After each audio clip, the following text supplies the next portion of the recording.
Senhoras e senhores, bom dia.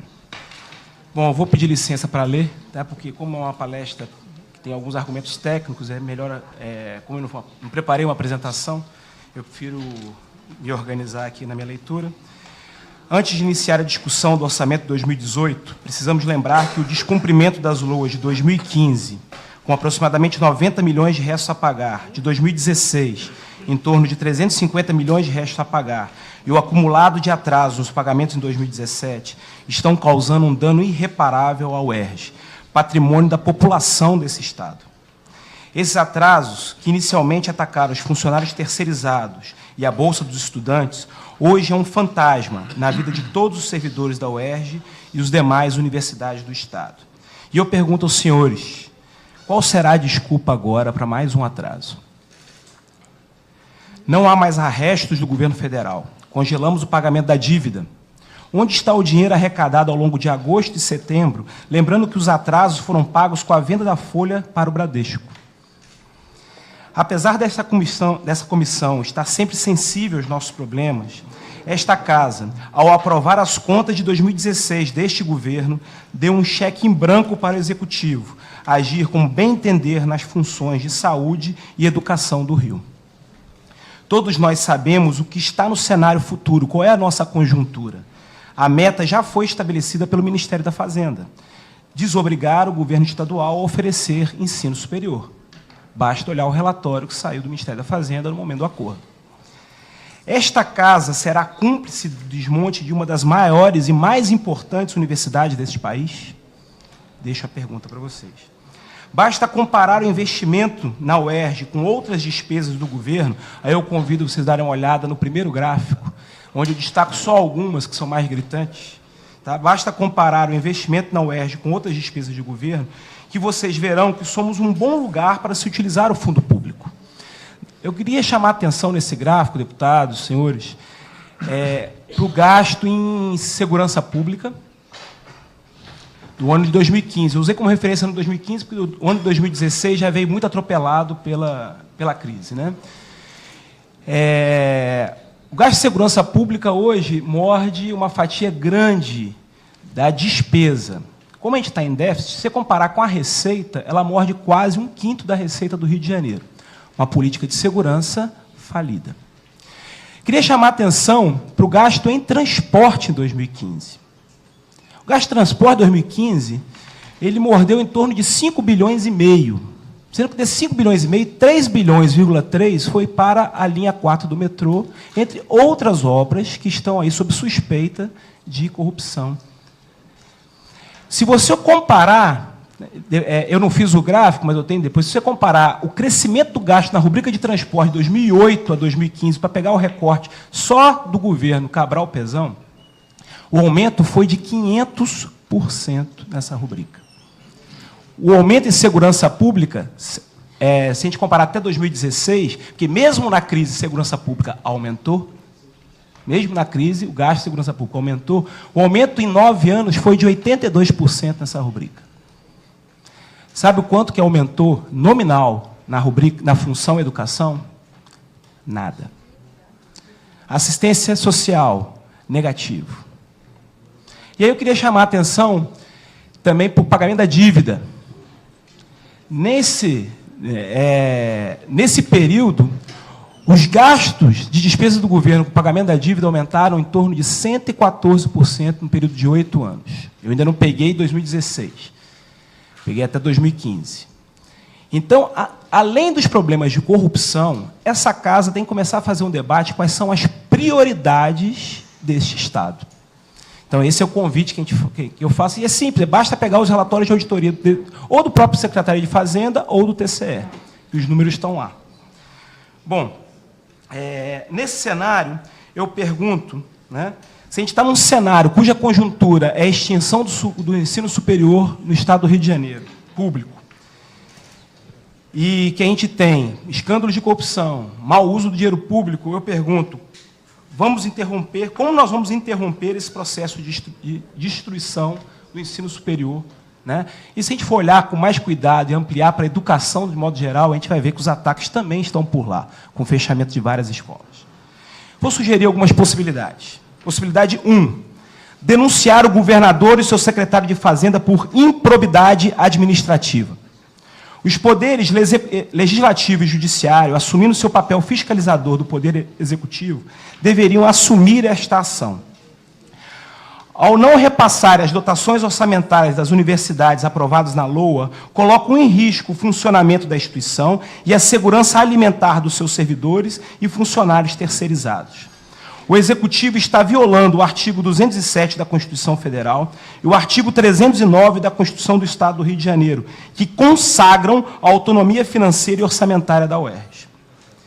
Mesmo em um cenário de crise, é necessário que as despesas constitucional e legalmente obrigatórias sejam preservadas. E eu pergunto, quem assumirá o protagonismo desta ação? 2. Isonomia no pagamento da folha do Executivo. Esta Casa tem a obrigação de garantir em lei a isonomia do pagamento das despesas de pessoal dos diferentes órgãos do Executivo.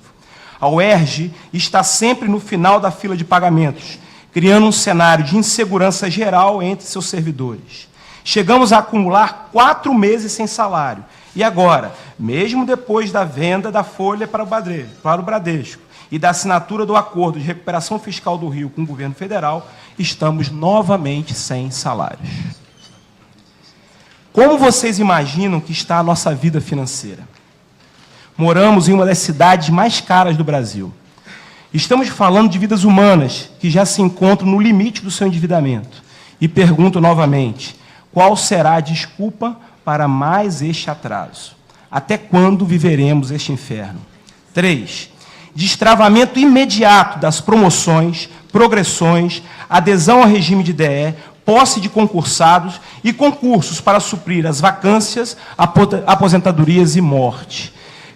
Apesar do TAC, senhores deputados, apesar do TAC que resolveu temporariamente nossos problemas e hoje nos torna mais fortes, porque a fragilidade do serviço com professores da atividade fim terceirizados, né, na forma de contratos temporários, a gente é o caminho mais fácil para a extinção do órgão.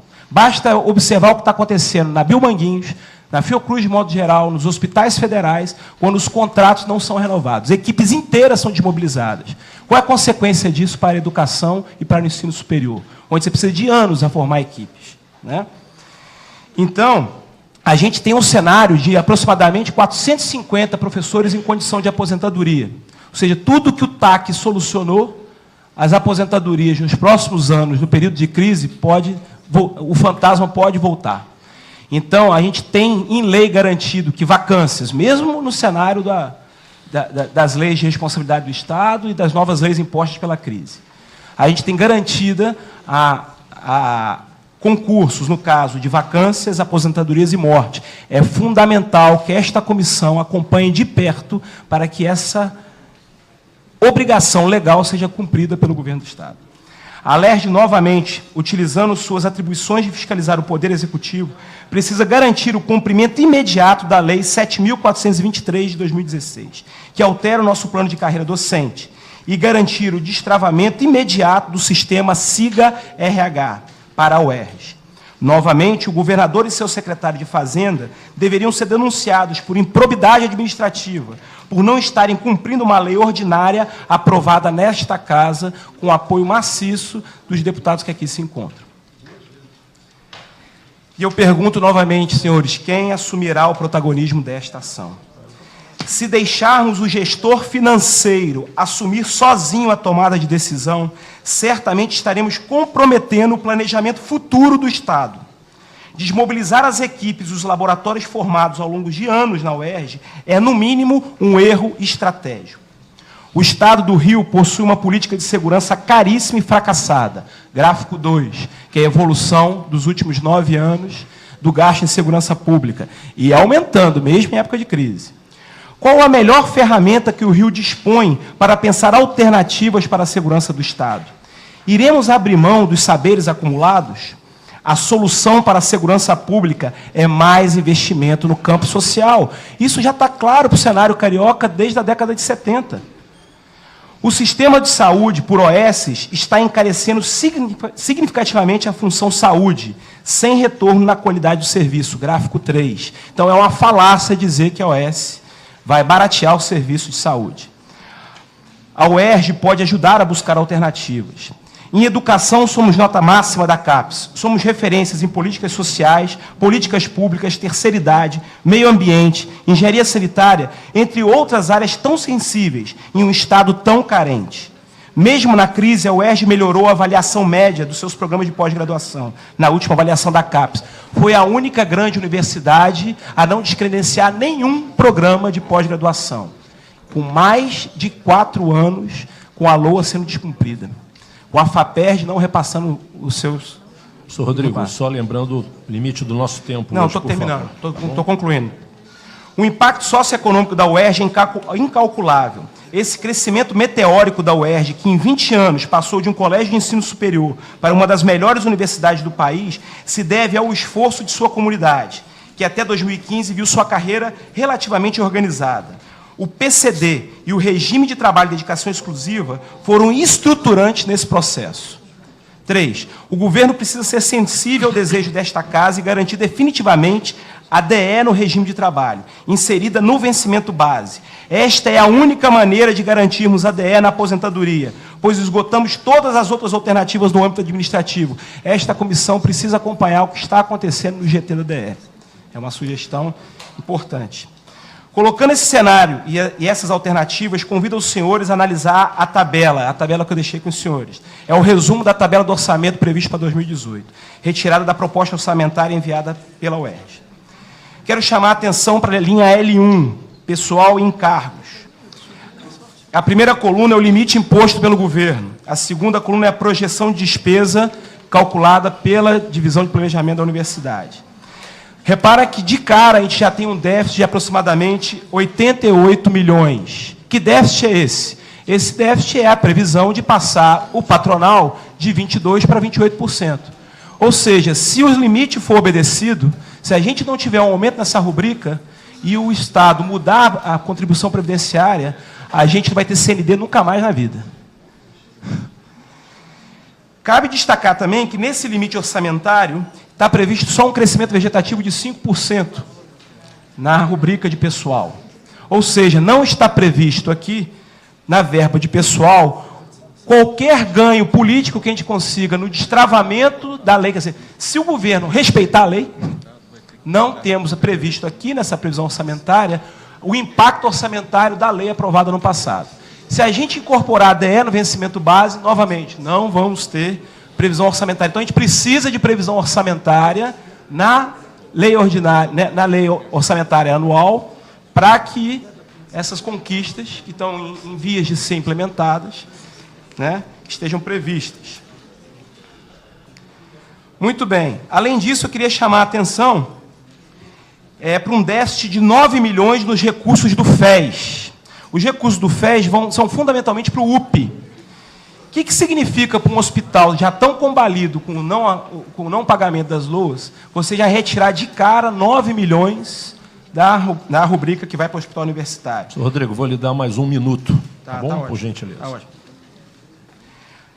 O sistema público de saúde poderá abrir mão do UPI, o Estado pagará caro pelo desmonte de uma das suas mais importantes unidades de saúde. Tá? Muito bem. Quero chamar a atenção e reforçar o que o reitor já chamou a atenção. Essa casa está debruçada sobre um projeto de lei que garantiria a autonomia financeira e orçamentária das universidades públicas do Estado. Eu pergunto, o que está faltando para destravarmos isso? Esse trabalho tem que ser feito em parceria com a universidade. A gente não pode correr mais riscos de não ter nossa LOA, né, respeitada. Então, eu encerro minha fala agradecendo essa importante comissão por mais essa oportunidade de defender uma instituição que pensa o Rio de Janeiro, um Estado tão carente de tudo, mas com um povo sofrido e batalhador, que saberá reconhecer aqueles que defendem sua universidade pública, gratuita, inclusiva, laica, socialmente e academicamente referenciada. Obrigado. Obrigado, professor Rodrigo.